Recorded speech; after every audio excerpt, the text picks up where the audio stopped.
দীঘল চুলি আৰু মৰম লগা চেহেৰাৰ এই যুৱকজনে নিজৰ এটা সপোনৰ গীতৰ এলবাম কৰিবলৈ বিচাৰিছিল। তেওঁ যেনে তেনে কিছু ধন গোটাই লৈ সেই সময়ৰ মুম্বাইৰ জনপ্ৰিয় কণ্ঠশিল্পী কবিতা কৃষ্ণমূৰ্তিৰ সৈতে গীত গাই এক ঐতিহাসিক এলবাম সৃষ্টি কৰিলে, নাম যাৰ অনামিকা। 1992 চনত জুবিন গাৰ্গৰ প্ৰথম কেছেট অনামিকা মুক্তি লাভ কৰে। এই এলবামটো মুক্তি পোৱাৰ লগে লগে গাঁও চহৰ সকলোতে কেৱল সেই দীঘল চুলিৰ ল'ৰাজনৰ গুণগান। অনামিকাই অসমীয়া সংগীতপ্ৰেমী ৰাইজৰ হৃদয় চুই গ'ল। অনামিকাৰ অভূতপূৰ্ব সফলতাৰ পাছত জুবিনদাৰ যাত্ৰা আৰু বেছি গতিশীল হ'ল। তেওঁ ভূপেন উজিৰৰ গানৰ ষ্টুডিঅ'ত আৰু NK প্ৰডাকশ্যনৰ সত্ত্বাধিকাৰী দেৱ বৰকটকী এই তিনিজন মিলি পৰৱৰ্তী এলবামৰ বাবে পৰিকল্পনা কৰিলে। মায়া এলবামৰ 50,000 কেছেট বাহিৰৰ পৰা অনা হৈছিল। এই এলবামৰ চাহিদা ইমানেই বেছি আছিল যে মায়া মুক্তি পোৱাৰ একেটা ৰাতিৰ ভিতৰতে সকলো কেছেট বিক্ৰী হৈ গ'ল। এই দিনটোৰ পৰাই অসমত জুবিন যুগৰ আৰম্ভণি হ'ল। জুবিন গাৰ্গে তেওঁৰ মধুৰ কণ্ঠ আৰু সৃষ্টিশীলতাৰে অসমীয়া সংগীতত এক নতুন মাত্ৰা প্ৰদান কৰিলে। মায়াৰ সফলতা ইমানেই ব্যাপক আছিল যে ই জুবিনক তাৎক্ষণিকভাৱে যুৱ প্ৰজন্মৰ আইকন কৰি তুলিলে।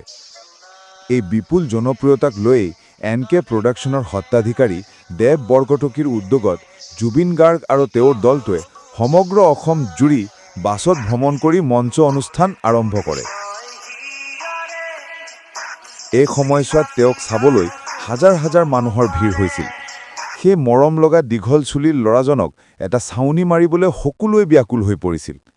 এই মঞ্চ অনুষ্ঠানবোৰে তেওঁক মাটিৰ মানুহৰ ওচৰ চপাই নিলে আৰু তেওঁৰ জনপ্ৰিয়তা আকাশলংঘী কৰিলে।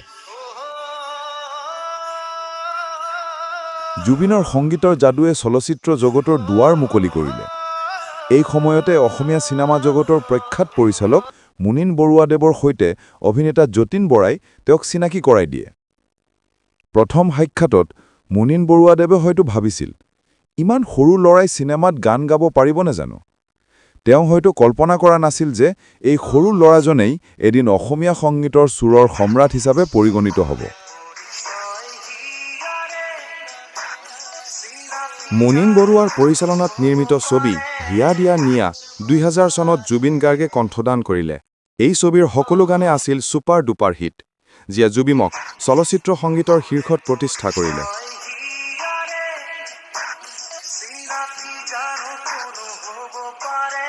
তেতিয়াৰ পৰাই অসমীয়া চিনেমাত তেওঁৰ গানে এক নতুন মাত্ৰা দিলে। সংগীতত সফলতা লাভ কৰাৰ পাছত 2002 চনত জুবিন গাৰ্গে নিজৰ প্ৰথম পৰিচালিত আৰু অভিনীত ছবি তুমি মোৰ মাথো মোৰ ৰাইজৰ মাজলৈ আগবঢ়াই দিয়ে। সংগীতৰ লগতে অভিনয় জগততো তেওঁ পোনপ্ৰথমবাৰৰ বাবে পদাৰ্পণ কৰে। এই ছবিখনে তেওঁক এজন বহুমুখী শিল্পী হিচাপে প্ৰতিষ্ঠা কৰিলে।